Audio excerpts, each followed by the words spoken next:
imagen que usted está viendo allí. Posiblemente de esa forma va a lucir el templo cuando lo hagan en Jerusalén. Una maqueta.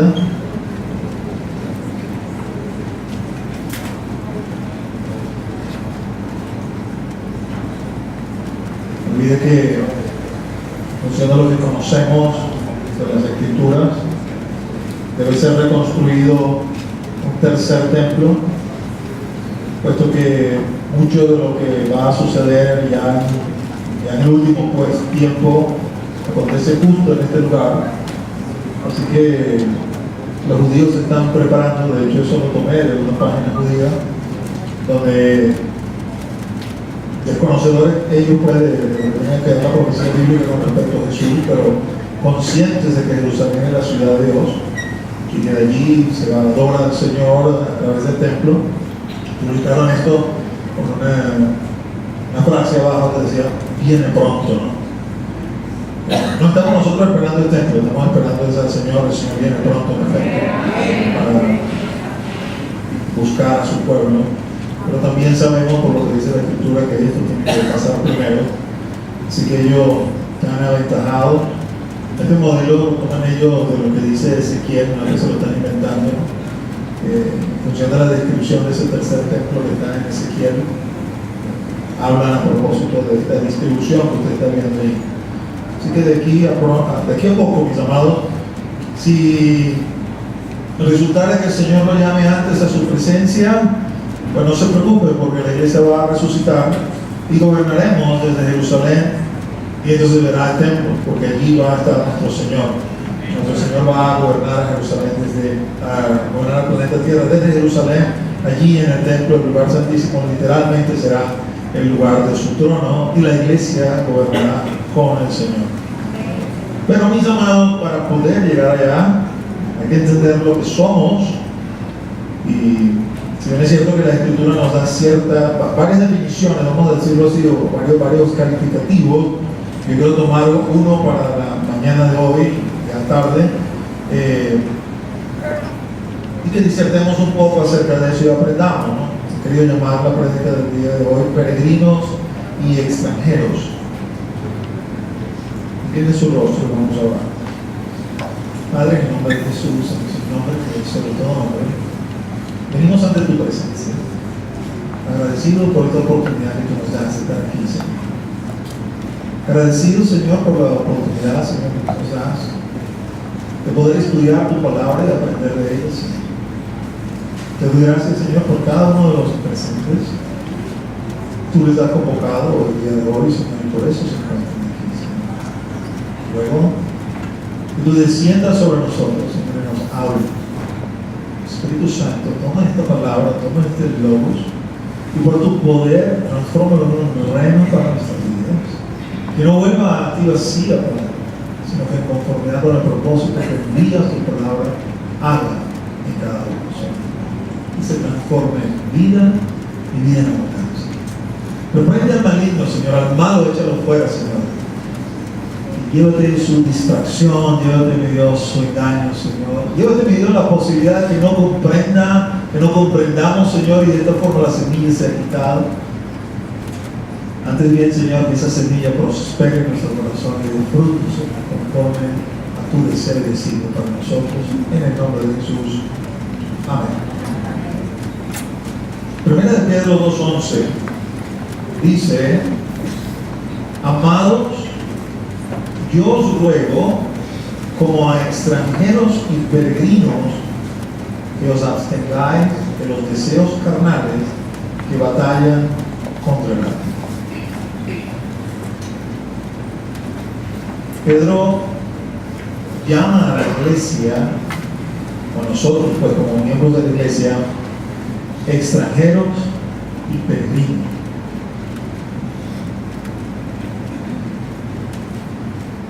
Tratando de entender, pues, a qué se refiere, ¿no? Porque la mayoría, no voy a decir todos, pero quizá la mayoría de nosotros no sabe lo que es sentirse extranjero. A menos que usted sea un inmigrante, por padres han sido inmigrantes y han tenido la oportunidad de ver, de experimentar. Recuerda que al principio la iglesia estaba conformada básicamente por judíos. Ellos se les enseñaba, se les sigue enseñando. Nuestros antepasados fueron extranjeros en Egipto y Dios nos sacó de Egipto para llevarnos a la tierra prometida. Desde esta perspectiva, el Señor nos está hablando naturalmente en términos espirituales y nos está diciendo: sigues estando aquí en este planeta Tierra, sigues estando en este sistema, más que en el planeta, en este sistema de vida, pero ya no perteneces a él. Y por lo tanto, como no perteneces a él, no eres nativo, no eres originario, te has convertido en extranjero. La iglesia no piensa como piensa el sistema del mundo, no siente como siente el sistema del mundo, no actúa como actúa el sistema del mundo. Somos extranjeros. Pero no solamente nos define como extranjeros, nos define también como peregrinos. Y la idea del peregrinaje es una idea de desplazamiento. El famoso libro de John Bunyan, El progreso del peregrino, relata cómo cristiano se desplaza, peregrina desde su ciudad de origen, la ciudad de la destrucción, hacia el monte de Sión, donde está la ciudad de Dios. Literalmente nosotros hacemos ese peregrinaje, no en un sentido físico como que nos estamos moviendo del lugar, pero sí lo hacemos en un sentido espiritual. Es necesario que usted entienda eso para entonces entender la amonestación que hace allí, porque él apela a eso para que la iglesia entienda: amados, os ruego como extranjeros y peregrinos que os abstengáis de los deseos carnales que batallan contra la vida. Todos y cada uno de nosotros, porque somos cristianos, para ser cristiano usted tiene que haber nacido de nuevo. Si usted no ha nacido de nuevo, a lo mejor usted cree que es cristiano, pero no lo es. Él le dijo a Nicodemo: es necesario que nazcas de nuevo del agua y del Espíritu para que puedas ver y entrar en el reino de Dios. El cristiano, aquel que ha nacido de nuevo. Él le dice: usted es peregrino y extranjero, pero por causa de que tu cuerpo no ha sido regenerado, sino que será regenerado en promesa en el momento de la resurrección, hay un mal alojado en tu cuerpo que se llama pecado, y ese mal combate contra tu alma que sí ha sido regenerada. Y ese es el día a día de todos los cristianos. Todos los cristianos, desde aquel que está, vamos a decir, en el tope de la lista, entiéndase por el tope de la lista, el que está más cercano a parecerse a Jesús. Efesios 4 dice que la iglesia en pleno va creciendo, toda, los apóstoles, los profetas, los evangelistas, los pastores, los maestros, las ovejas en general, todas vamos creciendo hasta llegar a la misma estatura. Y la estatura es Cristo Jesús. Así que el que está más arriba, más cerca de esa estatura, si está todavía aquí en esta tierra, todavía en este tabernáculo de carne, entonces está luchando. Tiene una lucha entre los deseos carnales que están batallando contra el alma. Porque el alma regenerada, similar en naturaleza al Señor, quiere hacer la voluntad de Dios, pero por el contrario el cuerpo no. Así que día a día batallamos, combatimos, y nuestro peregrinaje consiste en poder vencer para alcanzar a donde Dios nos ha llamado. En ese sentido, vamos a decir figurado, esto lo habíamos hablado hace un par de semanas, ese peregrinaje que representó para Israel moverse desde Egipto hasta Canaán. Estaban en Egipto, el Señor los sacó al desierto y luego los introdujo en Canaán. Cada uno de esos elementos representa para nosotros, es figurativo Egipto representa el mundo como sistema, no como planeta, no como creación. La creación está de parte de Dios. La creación fue sujeta a maldición para no maldecir al hombre. Y Romanos 8 nos dice que la creación gime a una, aguardando la manifestación gloriosa de los hijos de Dios. Porque cuando esto sea así, la tierra será librada de maldición y nuevamente será lo que Dios dispuso que fuera. Así que el mundo, no el planeta, sino el mundo como sistema, es para nosotros Egipto. Allí fue el Señor y nos rescató, allí fue el Señor y nos libertó, porque igual como ellos eran esclavos en Egipto, nosotros en el mundo éramos esclavos del pecado.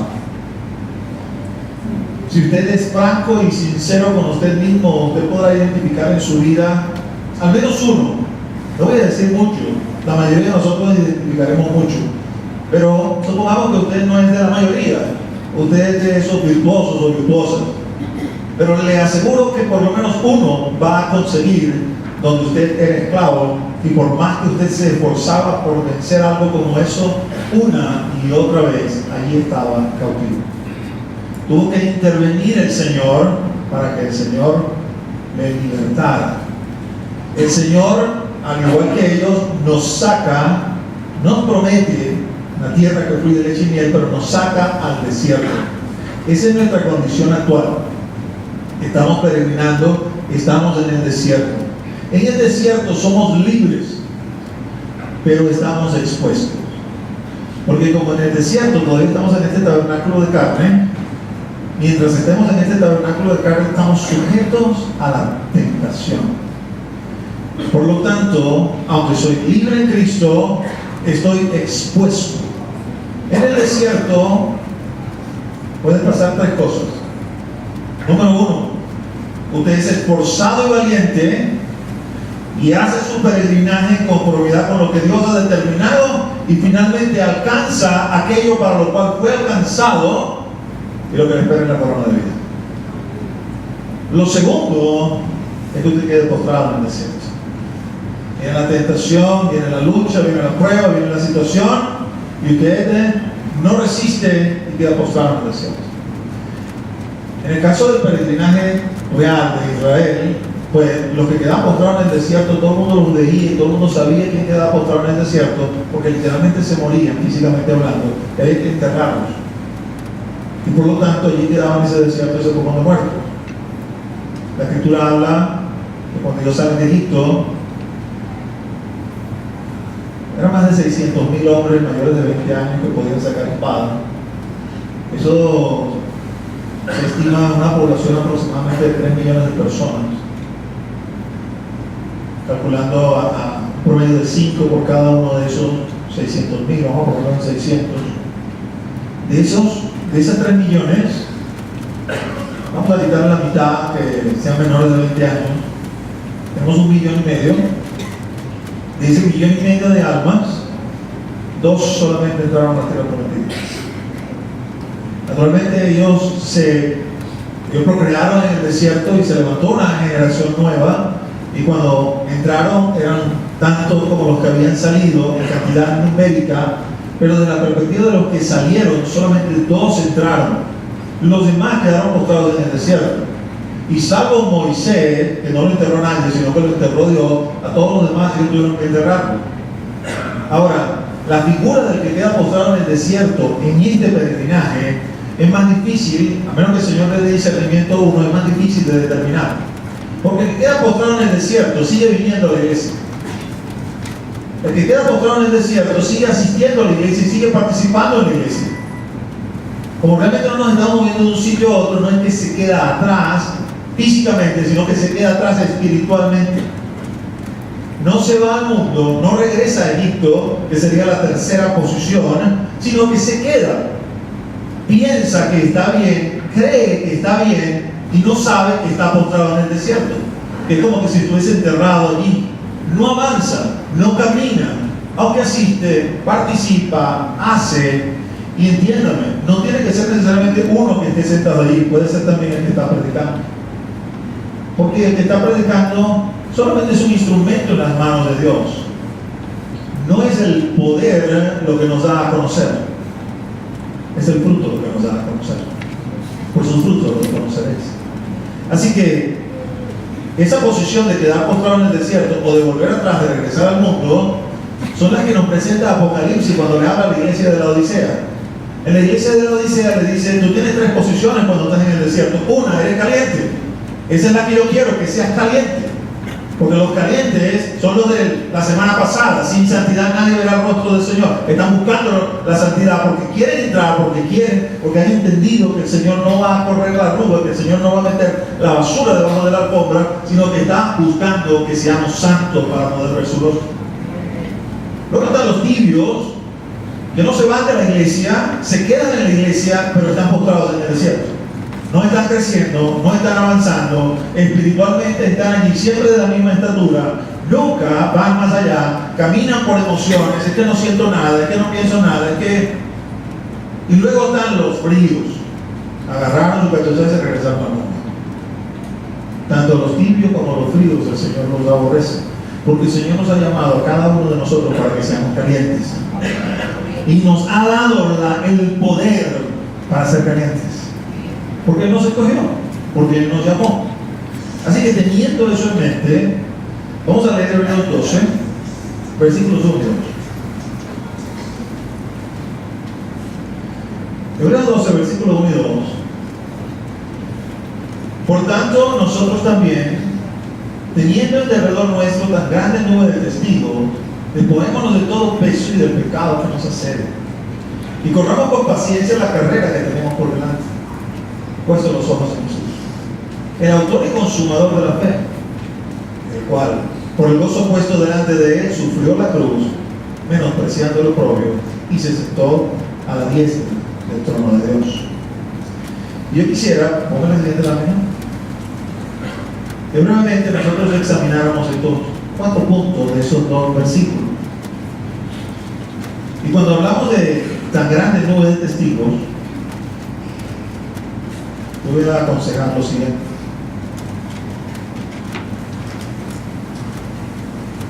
Lee y estudia Hebreos 11. Y luego recoge tu propio héroe de la fe e imítalo, ¿no? Porque esa grande nube de testigos, lo que el Señor nos está hablando allí es...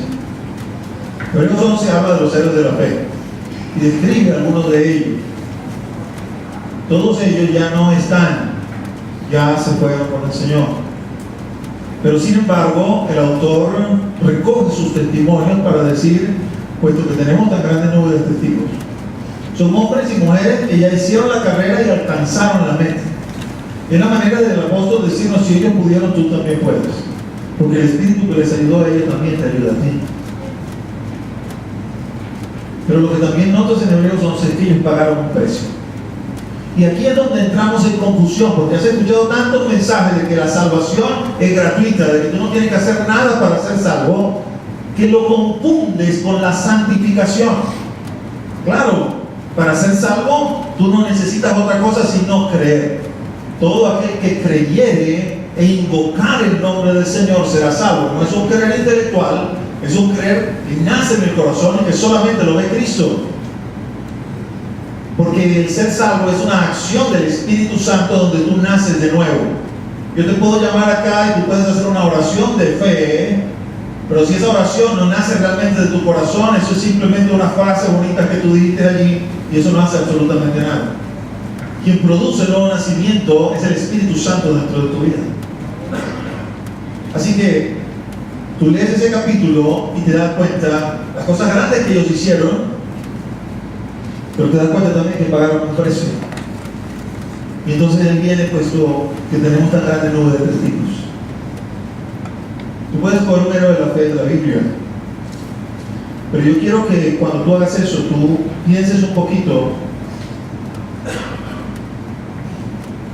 en el precio que tuvieron que pagar para hacer lo que Dios les llamó a hacer. Porque de repente tú puedes coger un Elías, por ejemplo, y wow, Elías, sí. Eso me gusta, ¿no? Me imagino, vamos a reunir aquí a todos los paleros, todos los santeros y todo. Claro, no te deja ver quién es Dios. Así Así como reunió los 450 profetas de Baal. Clamen ustedes a ver quién es Dios. Y después me toca el turno a mí. Y cuando le tocó el turno a él, clamó, y el único Dios, Jehová, hizo descender fuego del cielo que consumió todo. Y Israel reconoció, este es el único Dios, y salieron persiguiendo, y mataron a los profetas de Baal. O cuando lo vinieron a buscar los soldados, el rey te manda que bajes, Elías. Y Elías oró y descendió fuego del cielo y los consumió. Cuando vino el último de ellos, vino casi que arrastrándose. Elías, por favor, ¿puedes bajar? El rey te está llamando. Entonces yo, como me pediste amablemente, voy a bajar. Pero los otros tres que lo habían pedido, dándole una orden, ¿no?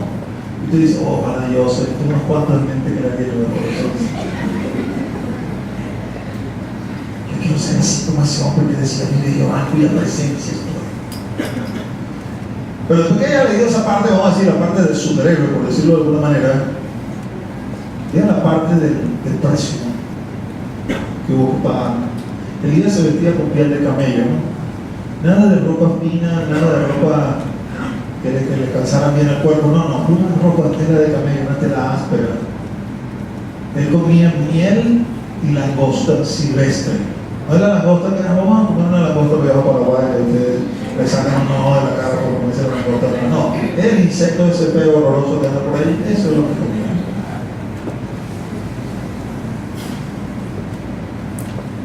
Era estar solo en el desierto. Un precio que se paga. Cada uno de esos héroes de la fe pagaron el precio de servirle. Le honraron con sus vidas. Porque el principio del Evangelio, ¿quieres ser mi discípulo? Toma tu cruz cada día y sigue. Usted puede coger un héroe de la fe personal para usted, porque hay cosas que de alguna me impresionan, hay cosas que, y bueno, Dios, tú tienes la última palabra en esto, porque yo no sé si yo puedo calzar esas botas, ¿no? Mi pastor, él agarró Isaías 53, en Isaías 53 dice que en la cruz del Calvario, con sus heridas y con sus llagas, nosotros fuimos sanados. Así que él dijo, ¿sabe? No fue el médico. Los únicos médicos que él visitaba era el dentista, y él decía, visito al dentista porque el día que me dio dolor de muela y me metiera el alicate para sacarme el diente, vi estrellitas y caí desmayado y entendí que necesitaba a otra persona que me lo sacara. O el oculista para poder ponerse los lentes y leer la Biblia. Y cuando él enfermó gravemente, él le dijo a su esposa, mira, esto que tengo es grave. Yo no sé cómo voy a estar de aquí a mañana. No se te ocurra llevarme al médico. Que yo no entre en conciencia y me despierte en una cama de un hospital, porque tú y yo tenemos un pacto que hemos hecho con el Señor. El Señor es el que nos sana. O nos sana o nos lleva. Y tienes entonces que vivir conforme a eso, porque eso se predica fácil mientras estás sanito. El punto es cuando te enfermas. Y cuando yo le dije a la esposa del pastor que ya veía que el pastor ya no daba para más, le dije, vamos a llevar lo que ni se te ocurra. Ya hablé con él y me hizo prometer que no lo iba a hacer. Se enfermó el lunes y el viernes el Señor se lo dio. La Biblia dice en Hebreos 13, considera la conducta de tus pastores e imita su fe.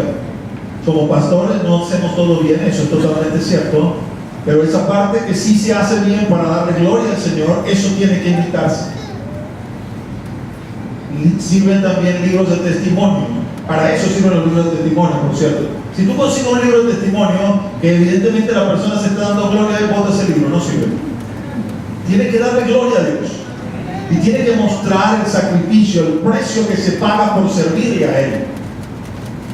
Porque ese es el Evangelio es negación. Eso de que el Evangelio es para la viejita, para acá, no, olvídese de eso, eso es para valientes, ¿oyó? Bien valientes que son esas señoras que abrazan el Evangelio. Busca tu héroe de la fe y síguelo. Síguelo en el sentido del testimonio, ¿no? Tampoco vayas a estar creyendo eso. Aquí la gente ha creído tanta mentira porque no lee.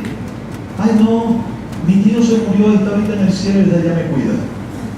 El único que lo cuida es Jesucristo. Cuando uno se muere, uno se va para el sitio que Dios ha determinado. De los vivos ya no sabe más nada. Haya sido su abuelito, su tía, su primo, su esposo, su hija, eso es lo que dice la Escritura. Lea la Escritura e infórmese.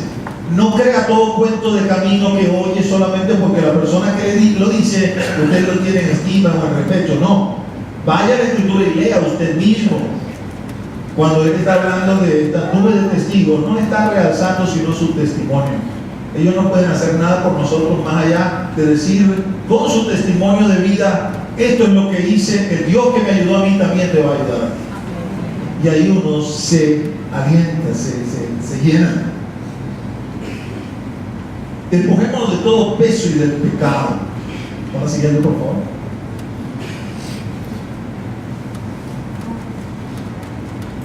Esta carrera, aquí el apóstol lo pone como una carrera, ¿no?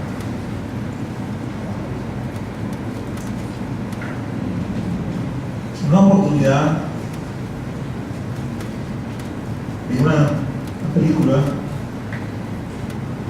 Parte del tema de la película era justo de una carrera, ¿no? Y en cierto punto mostraban el hombre que iba a correr la carrera, el protagonista de la película, entrenando, ¿no?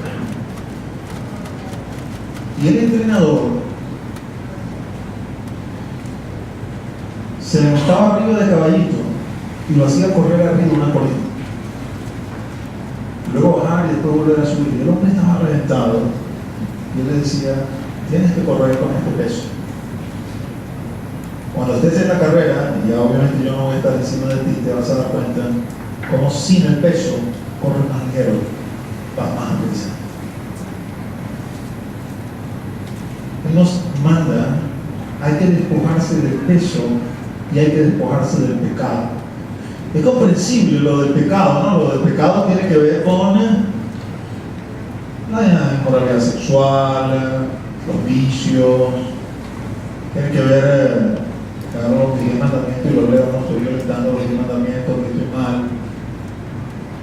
Pero después que tú logras eso, el Señor va como a ir más profundo, va a ir más hondo. Porque pecado también es todo aquello que nos aleja de Cristo y no nos hace parecernos a Él. Cristiano quiere decir Cristo pequeño. Una vez que de toda esta pecaminosidad, vamos a decir grande, el Señor comienza a hilar fino, e hilando fino comienza a cambiar tu carácter, comienza a modificar como tú eres. Ustedes se sorprenderían que cuando me toca dar la consejería, especialmente cuando tiene que ver con matrimonio, tú, pastor, mira, aquí hay un saquito, tú lo ves y ese no rompe un plato, pero apenas llega a la casa, pastor, mira, ese grita, brinca, lanza coroto, se jala los pelos. ¿Quieres que te lo firme para que tú lo veas?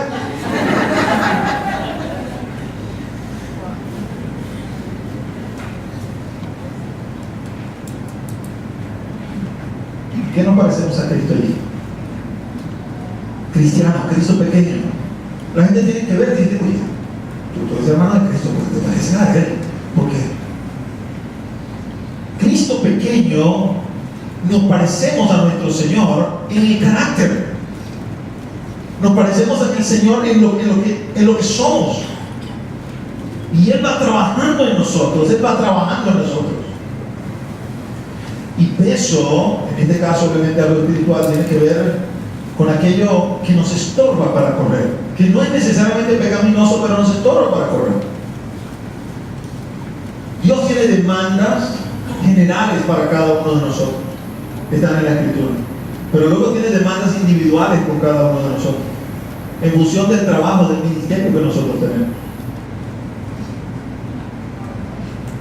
C.D. Jacobs, una profeta del Señor, y relata en su testimonio que dice: yo era una mujer que me gustaba mucho ir al teatro y me gustaba ir así, hasta que el Espíritu comenzó a trabajar conmigo, y cada vez que estaba en el cine o en el teatro, el Espíritu no dejaba de hablarme. ¿Qué haces aquí perdiendo tiempo? Pues son 2 horas que puedes estar orando, son 2 horas que puedes estar leyendo la palabra. Usted no va a conseguir ningún versículo que le diga no vaya así. Pero si el Espíritu le demanda, le hace una demanda a usted, usted tiene que entender y someterse a esa demanda. Porque ese es el principio de lo que es ser cristiano. No soy yo al centro, no es lo que yo quiero, es lo que Él quiere. Este no es el evangelio del yo, este es el evangelio de Cristo. No es yo al centro. Yo quiero esto, yo quiero lo otro, yo anhelo esto, yo aspiro a aquello. Usted puede tener todo eso, nadie le va a decir que no, pero tiene que concordar con lo que quiere Cristo. Porque los que hacen la voluntad del Padre que está en los cielos son los que entran al reino de los cielos. Los que son guiados por el Espíritu de Dios, estos son hijos de Dios. Ahora fíjense una cosa, ¿no? Porque para esta porción, lo mejor es Romanos 8. Y particularmente este versículo es tremendo, el 13. Miren lo que dice Romanos 8:13. Porque si vivís conforme a la carne, moriréis. Mas si por el Espíritu hacéis morir las obras de la carne, viviréis. Espíritu con E mayúscula. Es decir, está refiriéndose al Espíritu Santo. Ahora, piensa un poquito en esto. Vamos a imaginarnos por un momento, ¿no? Porque sé que estamos en los tiempos postreros, el Señor va en cualquier momento, en función de la palabra profética, pero supongamos que no fuera así. Supongamos que estamos en algún punto de la existencia antes de 1948, que Israel ni siquiera es nación, imposible que Cristo venga todavía.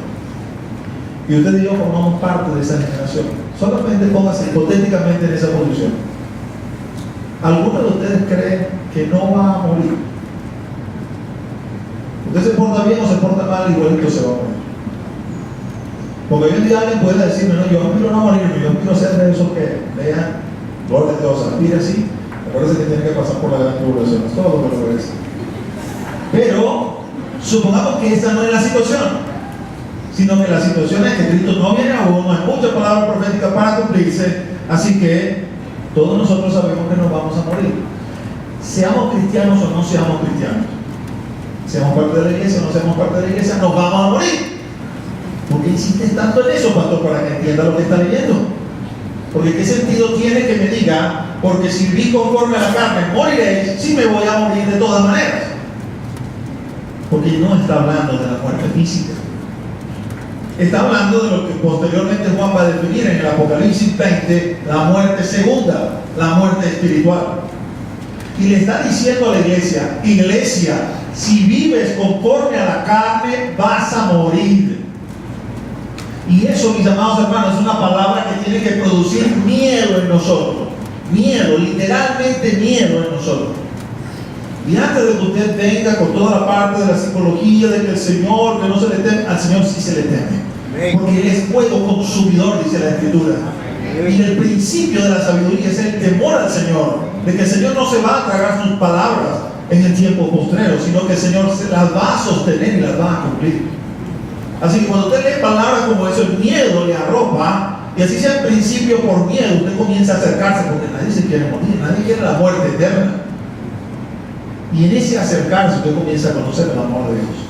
Y lo que al principio es una obligación, el que guarda mi palabra me ama, dice la primera expresión en Juan 14, se termina convirtiendo en una devoción, porque cuando lo repite la segunda vez no lo dice de esa forma, sino que lo pone al revés. El que me ama guarda mi palabra. Eso es lo que el Señor hace en nosotros, pero comienza a producir temor en nuestro corazón, porque sin temor, mis amados hermanos, vamos a creer que podemos vivir como queramos y que nada va a pasar, y eso no es así.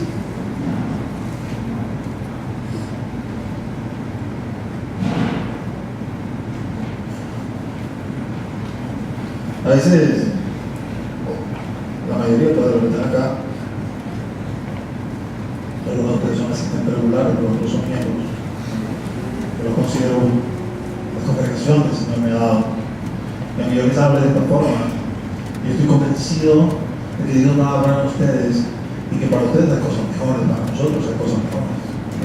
Cuando nos ponemos delante del Señor a orar en la misma actitud que Moisés entraba donde Faraón.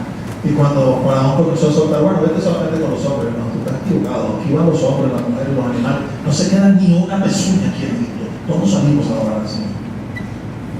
Y ese es el convencimiento que hay en nuestro corazón. Pero no se puede dejar de declarar la palabra, porque estamos escuchando el evangelio diluido que declara otra cosa. Luego dice, pero sí por el Espíritu. hacéis morir las obras de la carne, viviréis. Amén. Amén. Pero no sé si entienden lo que dice aquí, porque es una forma de decirme, por tus fuerzas no vas a vencer la carne. Es una forma de decirme, si tú trabajas con tu voluntad, si tú trabajas con tu empeño, si tú trabajas con tus buenos deseos, no lo vas a lograr. Porque la carne es más fuerte que tú. Se necesita la ayuda del Espíritu Santo. Pero si por el Espíritu hacéis morir las obras de la carne, viviréis. Ahora pensemos en eso. Conozco al Espíritu. Entiéndeme lo que te voy a decir. Porque no es si lo he sentido. Si lo has sentido, eso de sentir también tenemos que sedazarlo, ¿no? Porque si lo que sentiste fue a nivel de tu alma, eso es emocional. Quizás te ha pasado algo similar cuando has estado haciendo algo que te gusta mucho, haciendo un lugar que te apetece mucho y sientes una emoción muy grande dentro de ti. A muchos les pasa eso cuando están en el servicio o sentí al Señor, me hizo llorar, me hizo reír, pero sigue siendo algo de tu alma, algo almático. El Señor no se le siente, tú lo percibes porque lo percibes en tu espíritu. Y no tiene nada que ver con que tiembles, con que llores, con que te rías. Es una percepción interna, donde el Señor se revela a ti y estás consciente de la manifestación del Espíritu. Ahora, el Espíritu se busca en los términos del Espíritu, no en los términos de nosotros. ¿Cómo vas a tener las fuerzas del Espíritu para hacer morir las obras de la carne si no oras? ¿Cómo vas a tener las fuerzas del Espíritu para hacer morir las obras de la carne si no ayunas? ¿Cómo vas a tener las fuerzas del Espíritu para hacer morir las obras de la carne si no estudias la palabra? Las tres disciplinas espirituales básicas. Pastor, eso cuesta mucho. Claro que cuesta. ¿Quién dijo que no cuesta? Pero vale la pena. Eso es lo que quiere decir en las muchas parábolas que el Señor coloca en el Sermón del Monte, cuando dice que Él es como la perla de gran precio. Vendió todo lo que tenía para comprar el terreno donde estaba la perla de gran precio y solamente quedarse con eso. Porque Cristo vale la pena. Cristo vale la pena. Todo lo puedo en Cristo que me fortalece. Eso es lo que quiere decir, todo lo puedo en Cristo que me fortalece. No puedo orar o no quiero orar, todo lo puedo en Cristo que me fortalece. No quiero ayunar o no puedo ayunar, todo lo puedo en Cristo que me fortalece. No puedo estudiar la palabra, no la quiero leer, me quedo dormido, todo lo puedo en Cristo que me fortalece. Porque el Señor nos ha hecho libres para buscarle. Y en esa libertad que tenemos para buscarle, nos ha hecho libres también para hacer morir las obras de la carne. Y es menester que yo quite todo ese peso. Es menester que yo me libere del peso y del pecado. ¿No se recuerdan la semana pasada? Sin santidad nadie verá el rostro del Señor. La mayoría de ustedes estaban aquí, lo escucharon. Cuando nos presentemos delante del tribunal, Él nos dirá, mira, no digas que no escuchaste, acuérdate, 29 de mayo de 2016, vi a mi siervo, un pastor, moreno, calvo, que te dijo, sin santidad no vas a entrar. Así que has escuchado. ¿Qué le dice el Señor a la iglesia en Apocalipsis? Le dice, iglesia, oye. Era lo mismo que le decía a los israelitas, si oyeres hoy su voz, no endurezcáis vuestros corazones. Porque escuchamos su voz y ¡zap!, nos cerramos.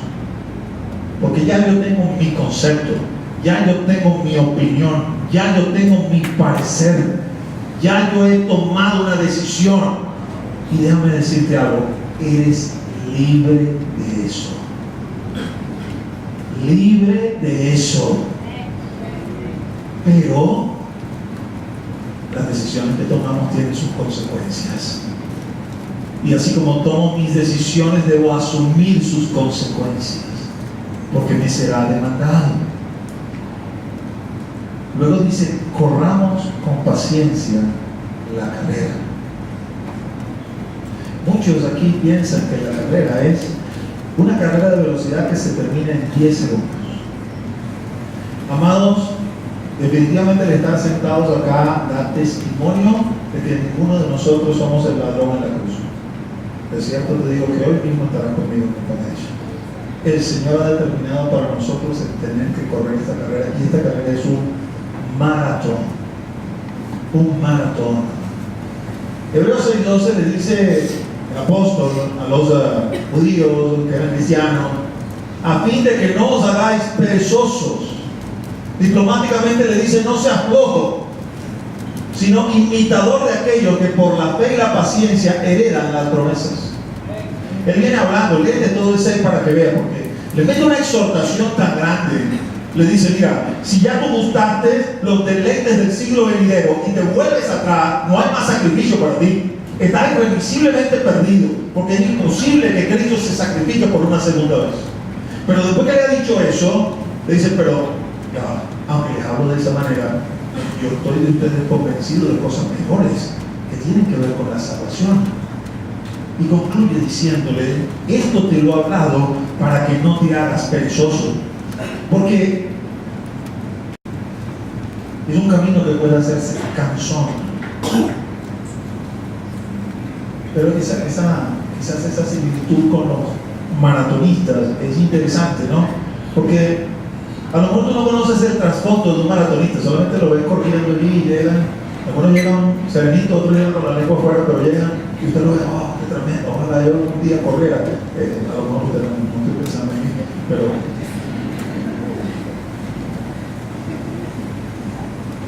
mi hermano es maratonista. Los maratonistas tienen su toque. ¿Aló? 5 de la mañana. No, tu hermano no está, se puede correr.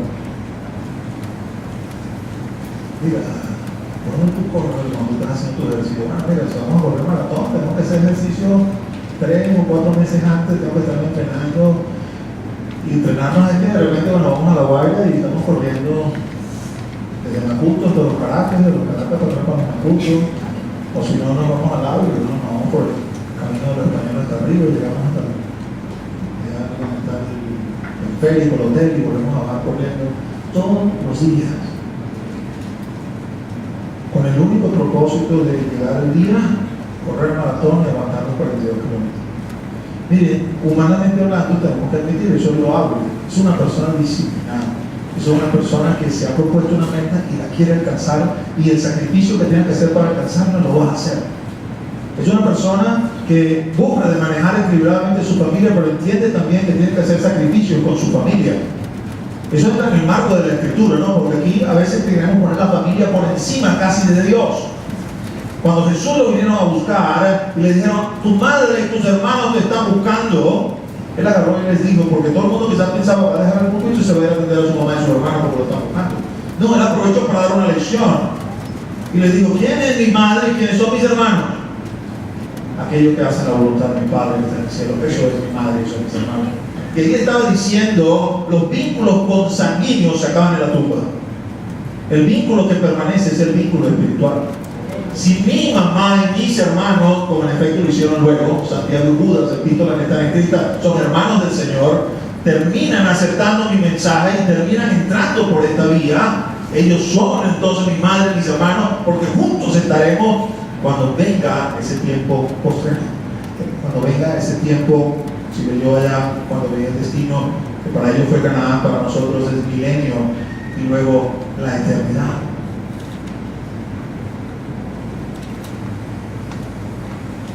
Tenemos, mis amados hermanos, que hacer el sacrificio, porque si un maratonista lo hace para correr un maratón, no vamos a nosotros hacer el sacrificio para alcanzar la gloria venidera. Sacúdete y comienza a leer la Biblia. Sacúdete y comienza a orar. Sacúdete y comienza a ayunar. Comienza a esforzarte, a sacrificarte. Entiende que te pagaron precio por seguirle. ¿Quieres ser un discípulo? Niégate a ti mismo, toma tu cruz y sígueme cada día. El ser discípulo del Señor es lo más difícil que hay sobre el planeta Tierra. No es algo que usted simplemente agarra, no, si yo voy y lo compro en la esquina, no, porque eso significa que yo tengo que sacrificar muchas cosas y poner muchas cosas a un lado para poder servirle a Él y poder vivir para Él. Eso es lo que quiere decir. Corre con paciencia la carrera. No te hagas perezoso. No te pongas loco. Para concluir, puesto los ojos en Jesús. No se te puede pasar. Decir puesto los ojos en Jesús es necesariamente revisar ese versículo 2 de donde partimos. Porque ese versículo dice: puesto los ojos en Jesús, el autor y consumador de la fe, el cual por el gozo puesto delante de él sufrió la cruz, menospreciando lo propio, y se sentó a la diestra del trono de Dios. Nos manda a poner los ojos en Jesús porque Él es el héroe máximo. Todos estamos por debajo de Él. A lo sumo llegar a ser como Él. Y al menos en lo que he leído, me perdonan ustedes, no se siento ofendido, muchos de ustedes lo conozco, pero voy a decir Pablo. Pero después de eso no conozco más a nadie que pueda siquiera decir, ahí voy. En el sentido de ahí voy refiriéndome, porque si muchos vamos de estar allí a esa altura. Entonces tengo que poner mis ojos en Él. Porque si no pongo mis ojos en Él, por ejemplo, y veo la situación que estoy viviendo en Venezuela, agarro mi maleta y me voy. Agarro a mis muchachos y los mando por fuera. Porque pienso según la carne. Porque quiero en la carne estabilidad, porque quiero en la carne seguridad, porque quiero en la carne muchas cosas que son normales y propias de este mundo. Pero en este mundo soy peregrino y extranjero. Entonces tengo que levantar mi mirada y escuchar su voz. Porque si Él me dice, agarro tu maleta y vete, pues yo agarro mi maleta y me voy. Pero si no me dice nada, entenderé que es el precio que Él quiere que yo pague. Y es parte del sacrificio que Él me demanda, que Él me exige para seguir peregrinando tras Él. Puesto los ojos en Jesús. En Jesús. En Jesús. Tengo que levantar mi mirada.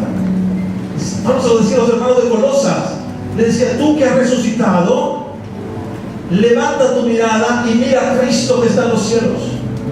Porque de allí viene tu vida. Esto es pasajero y es temporal. Independientemente de los sacrificios y de los esfuerzos que esto signifique, esto es temporal. Y cuando revisas a Jesús, hay muchas cosas que podemos examinar de él, quizás más pertinentes, ¿no? Pero este versículo, digo más pertinente por el punto en que te cuesta en tu peregrinación. Este versículo es tremendo porque naturalmente habla de su sacrificio final.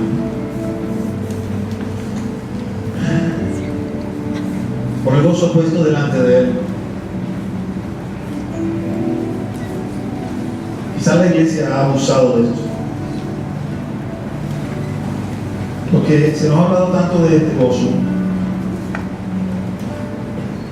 que lo hemos traído aquí en este estado que estamos en la cara, ¿no? Usted es un hijo del rey, ¿no? Tiene que viajar en primera clase. Usted es un hijo del rey, no es porque anda por esta guarda, tiene que quedarse en hoteles y perfectos. Usted es hijo del rey, ¿no? Usted soy de misionero, durmiendo ahí en la manquita o abajo en el piso. No, eso es para el siglo XIX. Ahorita no, digo del rey. Si hay un gozo puesto delante de Él y somos hijos del Rey y vamos a vivir como hijos del Rey, pero cuando Él se manifiesta, ahorita nuestra vida está escondida en Él. Y cuando Él se manifieste, nuestra vida se manifieste, entonces nosotros seremos manifestados como lo que somos. Así que sí es bueno hablar del gozo puesto delante de nosotros. Sí es bueno hablar y decir: caramba, está pasando esta prueba, está pasando esta situación, quizás es una situación de enfermedad. Y quizás yo no soy el mejor ejemplo para darte ánimo, aliento, porque no he estado enfermo o no he tenido mis hijos enfermos, pero la Escritura definitivamente sí tiene palabra de vida para ti. Y ahí te puedo llevar. Y la palabra te puede ministrar. Y hablamos de ese gozo, hablamos de ese milenio, hablamos de esa eternidad, hablamos de esas coronas que el Señor va a darnos y nos va a colocar, y eso nos alienta. Por un lado vemos lo otro que quizás nos asusta y nos hace como que vamos a encaramarnos, y luego vemos lo otro que nos alienta. El Señor tenía eso, Él sabía lo que venía luego. Pero para llegar allí había que atravesar la cruz. Por el gozo puesto delante de él, sufrió la cruz. Y quiero que pienses en esto, porque usualmente nuestro pensamiento cuando se trata de la cruz se va, vamos a decir, a lo obvio, ¿no? A lo que reflejó Mel Gibson ahí en su película. Me atrevo a decir que probablemente la realidad fue mucho más cruda que esa película, el sufrimiento. Y pensamos en Getsemaní, pensamos, si es posible, pase de mí esta copa, pero el Señor no solamente se estaba refiriendo a eso. Había una parte de eso, obviamente, porque tiene un cuerpo igual que nosotros, así es humano igual que nosotros, pero había otra parte más profunda todavía. Y es como decía el Señor, te va mostrando, ¿no? Porque te aproximas a Él desde la perspectiva de lo que somos como seres humanos, ves el sufrimiento y dices, wow, yo no quiero sufrir de esa forma. Sin embargo, no sé qué es lo que el Señor me va a demandar, y digo, bueno, cuando me demande lo que me vaya a demandar, yo espero estar a la altura, que me den la fuerza. Pero Cristo no solamente hablaba de eso, hablaba de otro detalle todavía más profundo.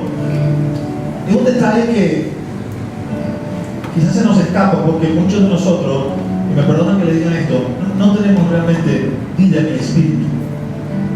Decimos que conocemos al Espíritu, pero no lo conocemos. Entonces, hablar de cosas que son del Espíritu, a pesar de que podamos ser como Nicodemo, maestros del pueblo de Israel, es como que nos hablaran en otro idioma, en chino, en mandarín, y no sabemos, no entendemos nada. Él le decía a Nicodemo, tú eres maestro de Israel, y yo te hablo de estas cosas y tú no las entiendes. ¿Qué quedará si te hablo de las cosas espirituales? Menos vas a entender. Pero igual tenemos que hablarlas. Igual le dijo a él, tienes que nacer de nuevo del agua del Espíritu, Nicodemo, porque si no, no vas a entrar al reino de los cielos. Podrás ser un maestro de Israel, pero si no naces de nuevo, no vas a entrar al reino de los cielos. Y lo que Jesús estaba allí cuando oraba al Padre en Getsemaní, si es posible, pasa de mí esta copa. Jesús estaba pensando en el evento cruz, porque Jesús conocía la Escritura. Maldito todo aquel que muere colgado en el madero. En el momento que él fuera colgado en la cruz, el Padre tenía que dejarle. Él había tenido íntima comunión con el Padre hasta ese momento en todo lo que hacía. Cuando usted no ha experimentado eso, usted difícilmente va a entender, por ejemplo, el Salmo 51. El Salmo 51, David perdió el espíritu y lo sabía. Y le decía al Señor, vuélvemelo. No me quites el gozo de mi salvación, vuelve el espíritu dentro de mí. Pero cuando no lo conoces, cuando no lo sabes, no puedes entender de qué es lo que se está perdiendo.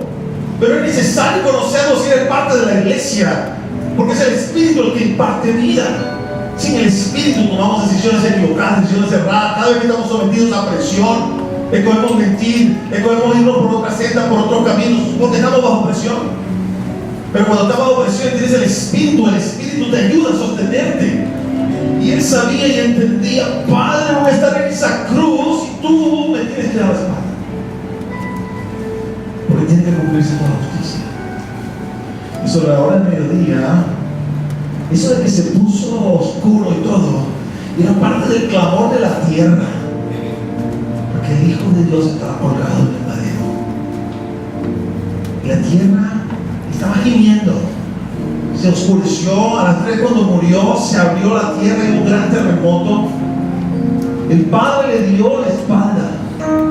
Lama sabactani, Padre mío, ¿por qué me has abandonado? Porque perdió la intimidad, perdió la comunión. Eso es lo peor que nos puede pasar. Pero naturalmente, si no la has experimentado, ¿cómo sé si la tengo? Si no la tengo, ¿cómo sé si la perdí o no la perdí? Porque si la perdí, estoy mal. Y Jesús, Padre mío, si es posible, pase de mí esta copa. Pero el precio que tenía que pagar por ti y por mí para que la justicia de Dios se cumpliese. El cumplimiento del Salmo 22, que no dependía de Jesús. Es increíble el Salmo 22. No dependía de él, y sin embargo, cada detalle del Salmo 22, que es un salmo que anuncia la expiación en la cruz de nuestro Señor, se cumple en detalle.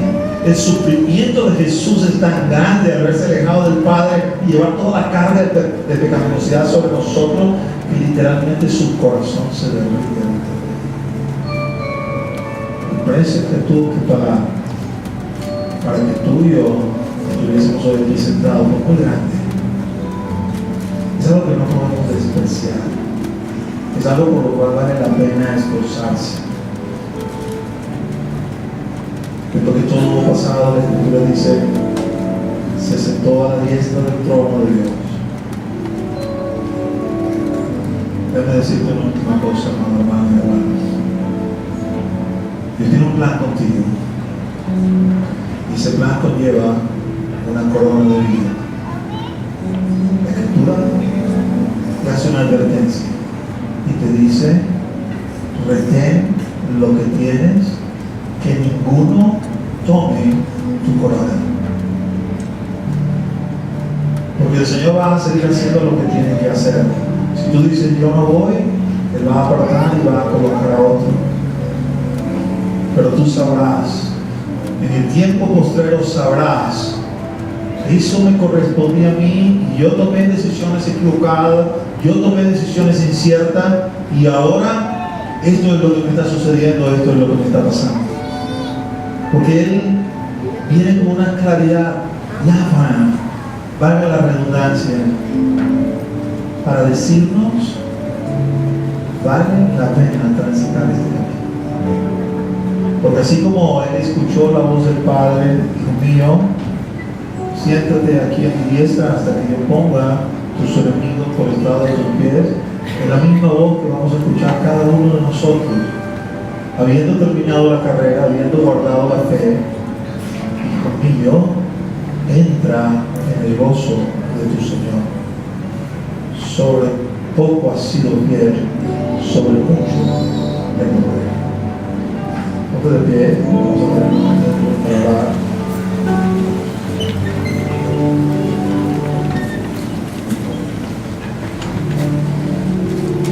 Padre, en el nombre de Jesús. Ese nombre que es sobre todo nombre, Señor, venimos ante tu presencia y en esta tarde, Señor, a punto de terminar este servicio, Señor. Y yo quiero pedir, Señor, que tú hagas la obra en el corazón de cada uno, Señor. Toma esta palabra que hemos hablado, Señor, se hace, para que cada uno llegue, Señor, no mis palabras, sino las tuyas, Señor. Aquella que impacta el corazón, aquella que penetra hasta lo profundo, que nos hace reflexionar, nos hace recapacitar, nos hace volvernos a ti, Señor. Porque aquí estamos, Señor, tus hijos y tus hijas. Somos llamados por nombre, Señor. Para cada uno de nosotros, Señor, tienes propósito y propósito de vida.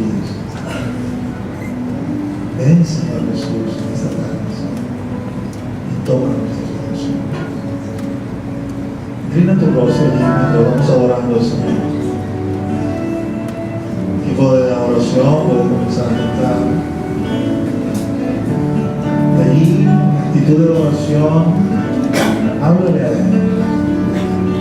Y el Espíritu Santo, ven. Sobre